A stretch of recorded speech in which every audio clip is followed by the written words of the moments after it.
n'ayons plus d'effets de jeu qui prennent le dessus sur ce qui nous intéresse, tous le jeu. Des faits de jeu, ça veut dire des erreurs d'arbitrage. Ah oui, des erreurs d'arbitrage. Mais n'oubliez pas que les arbitres restent des humains, parce qu'ils sont comme vous et moi. Est-ce que vous auriez pris la même décision que le sélectionneur camerounais, Pape Thiaw, Sénégalais. Sénégalais. Est-ce que vous auriez pris la même décision que le sélectionneur sénégalais qui dit à ses joueurs, au moment du pénalty, on sort du terrain, et ils sortent du terrain pendant 10 minutes, sachant qu'ils auraient pu perdre le match sur tapis vert s'ils n'étaient pas revenus. Moi, j'ai été sanctionné à 4 matchs parce que j'ai refusé de prendre cette décision, parce que, vous savez, les émotions, parfois, ne sont pas contrôlables. Et à un moment donné, pendant notre rencontre Cameroun-Maroc, il y avait beaucoup d'émotions et un de mes compatriotes m'a suggéré de retirer l'équipe. Mais sur un coup de tête, j'aurais pu prendre cette décision-là. Les amis, bonsoir. Avant de vous laisser écouter la suite de l'interview de Samuel Eto'o, Ouganda, Kenya, Tanzanie, voilà le trio qui va organiser la Coupe d'Afrique des Nations 2027. Sûrement, cela ne vous a pas échappé hier lorsqu'on a remis le témoin à ces 3 représentants-là. C'est donc eux qui vont organiser la Coupe d'Afrique des Nations 2027. Une autre petite actualité avant de vous laisser suivre la suite de l'interview de Samuel Eto'o sur France 24, c'est Samuel Koto. Semblerait-il, il a signé pour 4 ans au stade de Reims. Bref, je vais vous confirmer cela dans les prochaines heures. Il était précédemment à KAA Gen du côté de la Belgique et maintenant on nous fait savoir qu'il a signé jusqu'en 2030 comme ça du côté du stade de Reims. Je vous reviendrai dans les prochaines actualités avant de vous confirmer effectivement cela. Je vous laisse suivre la suite de l'interview de Samuel Eto'o. Bon visionnage. Ciao. Je veux revenir sur cette finale de la CAN, surréaliste, chaotique, épique. 0-0 presque à la fin du temps réglementaire, un but refusé au Sénégal, puis un penalty accordé au Maroc, fureur des joueurs sénégalais qui quittent le terrain pendant une dizaine de minutes, chaos dans les tribunes.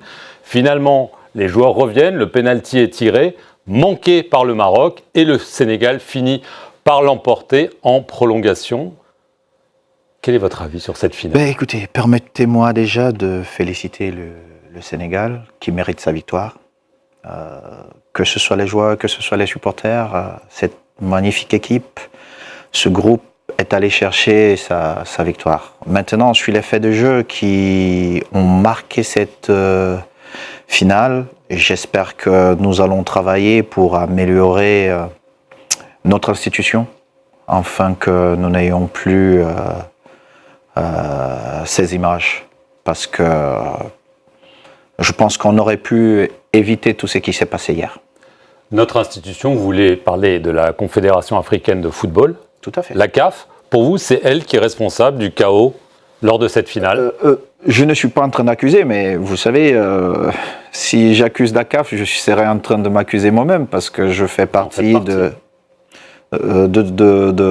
toutes ces personnes qui ont le privilège de prendre des décisions pour le football de notre continent. Ce que je suis en train de dire, c'est que, comme nous sommes en train de faire depuis un certain temps, il faut qu'on continue à améliorer notre institution afin qu'elle soit au-dessus de tout et qu'elle soit encore un peu plus forte. Mais qu'est-ce qui a été un problème, selon vous ? L'arbitrage, ce qui s'est passé sur le terrain, ce qui s'est passé dans les tribunes, la gouvernance, qu'est-ce qui a gâché la fête finalement ? Non, gâcher la fête, si vous le dites, c'est comme si la fête n'était pas belle. Et permettez-moi aussi de vraiment m'arrêter et de dire félicitations particulièrement au président Foudzi Ladia qui s'est investi personnellement pour offrir à la CAF des installations magnifiques afin qu'on ait une CAN relevée.